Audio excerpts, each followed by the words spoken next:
All right, hello everyone. Welcome to the first of three videos discussing BT 243 macroeconomics and its connections to certain topics. This first video is going to be relating some of the concepts we learned in class to my personal life. And so this video is going to be themed around international trade and international economics. So let's go ahead and get started.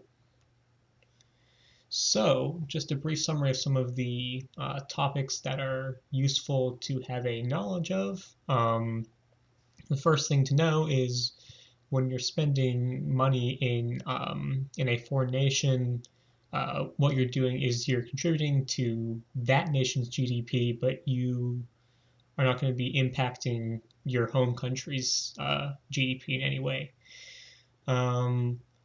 And so another thing to note is that there's an exchange rate for currency. So, for example, converting US dollars to, say, euros, that exchange rate is constantly fluctuating, and that is primarily due to things like inflation, and there might be a depression in the country you're going to, and so that can also impact the overall worth of that currency.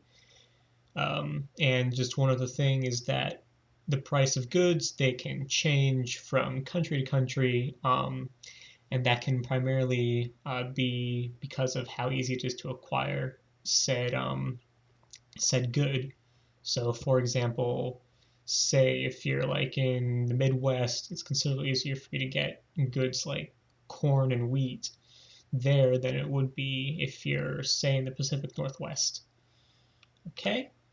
And so connecting that to my personal life, my family and I, we do a lot of international traveling.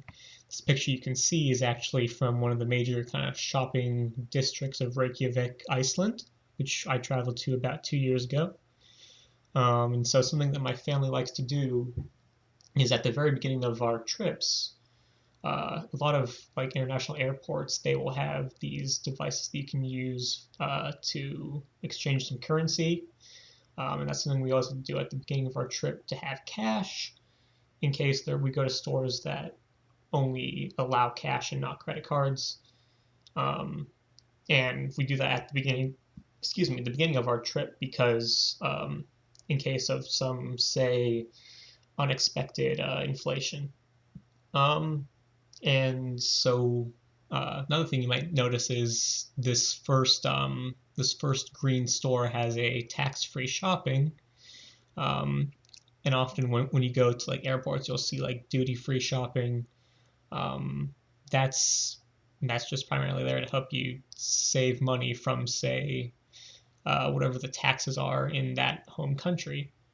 And one final thing is that when we're here in Iceland and we're spending money on goods, we're going out to eat. That is primarily impacting Iceland's GDP, whilst having no effect on the US's. So, anyways, thank you for watching this first video, and yeah, I'll see you in the next video.